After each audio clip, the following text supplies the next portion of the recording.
ఒకటి చూడరు మీరు అంతేనే. నేను ఆ ఇంటర్వ్యూలో ఏం మాట్లాడినా ఏందనేది. నువ్వు ఇక్కడ దాకా జూన్ 2వ తారీఖు నువ్వు ఇక్కడ గిచ్చికయ్యం పెట్టుకుంటందుకు వస్తున్నావు కదా. నువ్వు ఇక్కడ కాదు. ఫస్ట్ నీకో నీ అడ్రస్ లేదు, నీ రాజధాని లేదు. నీ రాజధాని కట్టుకో. 12 సంవత్సరాలు మాది, 10 సంవత్సరాలు మాది వాడుకోమన్నా 10 సంవత్సరాలు అయిపోయింది. ఇంకా ఇప్పటిదాకా మీకు రాజధాని పంచాయతీ ఉన్నది. నీ ఓట్లేసే ప్రజలకు నువ్వు సేవ చేయి నాయన అని ఆ ఇంటర్వ్యూలో మాట్లాడితే ఆ బొమ్మ పెట్టిగో, ఈ డిమాండ్స్ పెట్టిగో ఇట్లా ప్రచారం చేస్తున్నారు. అట్లా రేపు ఇంకేమేం ప్రచారం చేస్తారో మనకు ఎరకలే. వాళ్ళు ఏమని అనుకోని నాకు ఫరక్ పడదు. కానీ మన తెలంగాణ సమాజానికి విజ్ఞప్తి చేయదలుచుకున్నా, బరాబర్ పృథ్వీరాజ్ కావచ్చు, ఇక్కడ ఉన్న వాళ్ళందరం కూడా తెలంగాణ అస్తిత్వం గురించి, ఆత్మగౌరవం గురించి కొట్లాడుతున్నాం.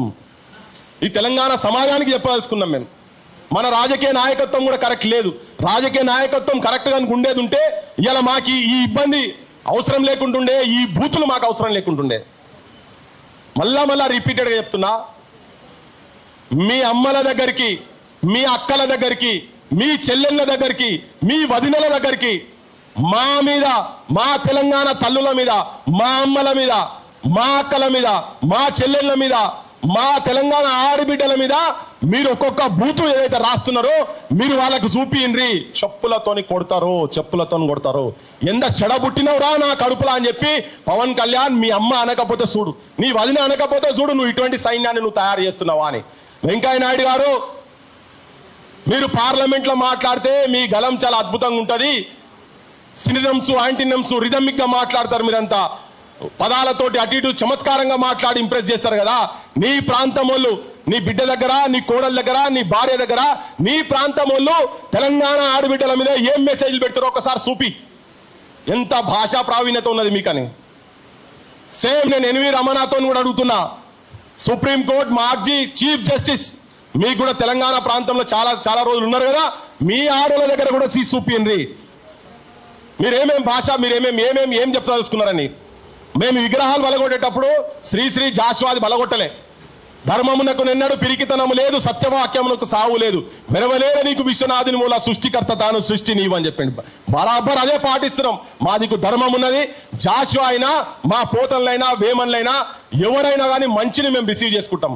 కానీ మీరు ఈ దుష్ప్రచారాలు ఇవన్నీ ఏవైతే జరుగుతున్నాయో, మా ఆడబిడ్డల మీద, మా ఊళ్ళ మీద మీరైతే దాడి చేస్తున్నారో దాన్ని ఖండిస్తేందుకు ఇంకా 100 రౌండ్ టేబుల్ పెడతామని చెప్పదలుచుకున్నాను. ప్రతి ఒక్కరు చెప్పదలుచుకున్నా. ఇక్కడ కాదు, ఇంకా ఊర్లలో పెడతాం. మీ పటాపంచలు చేస్తాం. ఇంటి దొంగలను కూడా ఎండగడతాం.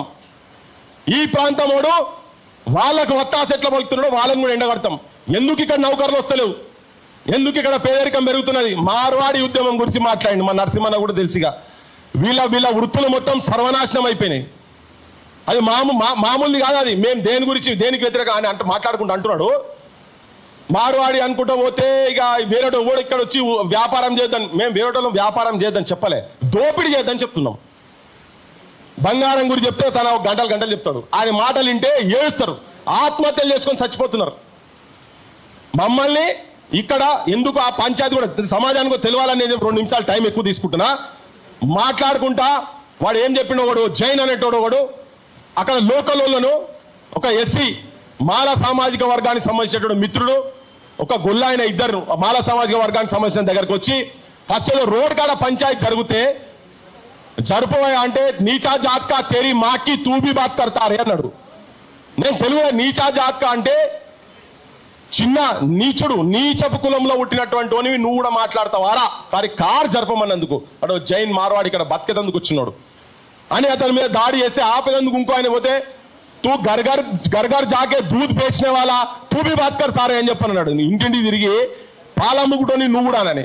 అరే ఇంత ఘోరంగా గిదెక్కడ మాటలు మాట్లాడుతున్నా. టీవీలో చర్చల గురించి మాట్లాడితే వాళ్ళ అధ్యక్షుడు చెప్తాడు, తెలంగాణలో అంటే ఏమున్నారా మీరు తాగి పంటరు, ఇన్ని పైసలు ఉంటే తాగి పంటరు అన్నాడు. తాయి పండుగలో పివి నరసింహరావు అయినా, తాయి పండుగలో నాగేశ్వరరావు అయినా, మీ ఆంధ్రాకు ఉన్నారా చెప్పండి. అట్లా మాట్లాడుతున్నారా? మా పాశవంకులు ఇక్కడ మాట్లాడుతూ ఉన్నారా? గద్దర్లు ఉన్నారా చెప్పండి? ఉన్నారా? మా అందశ్రీలు ఉన్నారా మీ దగ్గర? ఎక్కడో దగ్గర ఉంటే ఉన్నారు కావచ్చు, ఎక్కడో దగ్గర ఉన్నారా ఇటువంటి వాళ్ళంతా? మేధస్సు ఉన్నదా? మీ మేధస్సు ఉంటే గిట్లెందుకు మాట్లాడతారు మీరు? ఇవన్నీ తెలంగాణ సమాజానికి, తెలంగాణ జనానికి ఎక్కడ ఏ దోపిడీ ఏది జరిగినా మార్వాడోళ్ళు ఇక్కడికి వచ్చి ఇయ్యాలని కూడా గోకుల్ చాట్కి ఇప్పటికి పోదాం, ఇంత పంచాయతీ అయింది కదా ఇన్ని రోజుల నుంచి, ఇప్పటికి కూడా ఆడ పోతే ఓన్లీ క్యాష్, అకౌంట్ ఉండదు. మనకు రోడ్డు మీద ఉల్లిగడ్డలు, పచ్చిమిరపకాయలు, కొత్తిమీర, కళ్యామాకు ఎవరు అమ్మినా కానీ అడిగి పోతే నీకు ఒక బార్ కోడ్ ఉంటుంది, అకౌంట్లో ఉంటుంది. కానీ వాళ్ళకి అకౌంట్ ఉండదు. వాళ్ళు ఇక్కడ భవిష్యత్తులో వాళ్ళు ఏ మండలానికి పోయినా కానీ ఒక 20 కోట్ల రూపాయలు అంటే ఒక 2-3 గంటలలో జమ చేస్తారు. ఎవరి దగ్గర ఉండే ఆ పైసలు ఇలా వాళ్ళు వాళ్ళ ఆధిపత్యం తీసుకొని అక్కడ కూర్చున్నారు. బంగారం దుకాణాలు పెడుతున్నారు, మన బంగారం కొలగొడుతున్నారు. వాళ్ళకి వ్యతిరేకంగా మాట్లాడితే మార్వాడి వచ్చి ఇక్కడ బిజినెస్ చేయొద్దంటారు. బరాబర్ ఇల్లీగల్ గా చేస్తాడు, నువ్వైనా మార్వాడైనా ఎవడైనా మేము మాట్లాడతాం. ఇంకొకటి, రేపు తెలంగాణ వర్తక వ్యాపార రక్షణ చట్టం రేపు మేము తీసుకురాబోతున్నాం. బరాబర్ మేము చెప్తాం, జనానికి కన్విన్స్ చేస్తాం. నేను ఆ ఉద్యమాన్ని కూడా చాలా పెద్ద పెద్ద ఫోర్సెస్ ఇక్కడ నుంచి కాదు, ఢిల్లీ నుంచి వస్తున్నాయి. మన ముఖ్యమంత్రి ఉట్టిదే అలా ముంగట ఉట్టిదే, ఇవన్నీ అక్కడి నుంచి ఉన్నాయి కనుక వాటిని రక్షణగా చేస్తున్నాం. పవన్ కళ్యాణ్ గుర్తుపెట్టుకో, నీ భరతం కూడా పడతాం. నీ లెక్క ఉన్నటువంటి వాళ్ళు నీ సినిమాల గురించి ఇప్పుడు నిన్న మొన్న కూడా నీ అన్న కొడుకు సినిమా ఏదో రిలీజ్ అయిందట, మేము వాటి మీద ఇంకేం మాట్లాడతలేం. కానీ ఇక్కడ దోపిడీ చేసి నువ్వు ఇల్లీగల్ దందా చేసి నువ్వు రెచ్చగొడతానికి అంటే ఇటువంటి మాటలు మాట్లాడి మాకు జాతీయవాదం లేదని అవమానపరచుడు. ఎవరా కొట్లాడేది? నువ్వు సినిమాలో చూసి జెండా పట్టుకొని తిరగగానే అయిపోయింది అనుకుంటారా? ఆవేశానికి వచ్చి పేదగా ఇట్లా మాట్లాడినట్టు కాదు. మీరు మా దేశభక్తిని, మా నిబద్ధతను, మా నిజాయితీని, తెలంగాణ త్యాగాన్ని కించపరిచే విధంగా మాట్లాడితే పవన్ కళ్యాణ్ అండ్ నీ బ్యాచ్, ఇప్పుడు చంద్రబాబు నాయుడు మీరందరు కనుక ఇక్కడో దండయాత్ర చేసి రాజకీయంగా ఏమన్నా ఇష్యూలు చేసి ఇక్కడ అన్రెస్ట్ తీసుకురావాలని ప్రయత్నం చేస్తే తెలంగాణలో ఇంకా మేధావులు బతుకున్నారు. కొంతమంది అటు ఇటు పోయిండొచ్చు కానీ ఇంకా బతుకున్నారు. ఒక్క ఆఖరి ముచ్చట రాజకీయ పార్టీలకు గురించి చెప్పి నేను జర మీకు ఇచ్చేస్తా. ప్రజలారా, తెలంగాణ ప్రజలారా, తెలంగాణ రాజకీయ నాయకత్వం పార్లమెంట్లో తెలంగాణను అవమానపరుస్తుంటే మాట్లాడదు, తెలంగాణలో ఆత్మహత్యలు జరుగుతుంటే మాట్లాడదు, తెలంగాణలో వ్యాపారాలు కొల్లగొట్టబడుతుంటే మాట్లాడదు, తెలంగాణలో నల్లదందాలు జరుగుతుంటే మాట్లాడరు, తెలంగాణలో హాస్పిటల్లో వైద్యం దొరకలేదంటే మాట్లాడరు, తెలంగాణలో విద్య అమ్ముడు పోతుందంటే మాట్లాడరు. ఆఖరికి తెలంగాణలో అస్తిత్వం గురించి కూడా చర్చ జరుగుతుంటే కూడా మేము ఎన్టీఆర్ విగ్రహం పెడతామని చెప్పని కాంగ్రెస్ ఆయన ముఖ్యమంత్రి పోజులు కొట్టుకుంటా మైత్రివనంలో మేము విగ్రహం పెడతామంటే, కేటీఆర్ అంటే ఆయన బీఆర్ఎస్ పార్టీ ఆయన కూడా ఏం చెప్తారంటే మీరు ముట్టి విగ్రహం కాదు, నేను కాంస్య విగ్రహం పెడతా అని చెప్పి మాట్లాడింది. కాంస్య విగ్రహం పెడతాడా? ఎన్ని విగ్రహాలు పెట్టినామో మేము ప్రభుత్వానికి వచ్చినాక మేము చూపిస్తామో అని చెప్పాలంటారు. అన్ని రాజకీయ పార్టీలు, బీజేపీ వాళ్ళ పరిస్థితి అట్లే ఉన్నది. వాళ్ళ అస్తిత్వం గురించి వాళ్ళ పార్టీలను కాపాడుకునే ప్రయత్నంలో ప్రజలను గొర్రెలుగా చేసి పైసలకు అమ్ముడు పోయేటట్టు చేసి వాళ్ళ పబ్బాలు కలుపుకునే ప్రయత్నం చేస్తున్నారు కదా, దాన్ని విచ్ఛిన్నం చేస్తాం. మేము బరాబర్ విచ్ఛిన్నం చేస్తాం. వాస్తవాలు మాట్లాడే పని క్రాంతి దళగా మీ అసొంటలందరినీ దగ్గర తీసుకొని పోయి మేము జనం లోపల పోతామని చెప్పదలుచుకున్నా. నేను ఇప్పుడు పాశం యావరంకులు మాట్లాడాల్సిందిగా కోరుతున్నా. అందరికీ విజ్ఞప్తి చేస్తున్నా ఏంటంటే, దయచేసి వాళ్ళు మన అమ్మలను, అక్కలను, చెల్లెలను తిట్టినట్టుగా మీరు ఆవేశానికి వచ్చి మీరు కూడా ఏం మాట్లాడకండి. కొంచెం ఆలోచనతోటి ఇక్కడ జనానికి అక్కడ జనానికి ఇది, ఎందుకంటే ఈ యుద్ధం ఇక్కడితో ఆగేది కాదు. ఇది నేనైతే దీన్ని ఆపదలుచుకోలే, సవాలే లేదు. మా అమ్మలను, మా అక్కలను, మా చెల్లెలను తిట్టినాక నేను చెప్పిన భూమి మీద మీరు ఎక్కడ ఏ పొక్కలో ఉన్నా గుర్తుపెట్టుకోండి. ఏ పొక్కలున్నా ప్రతిది రికార్డ్ అవుతుంది.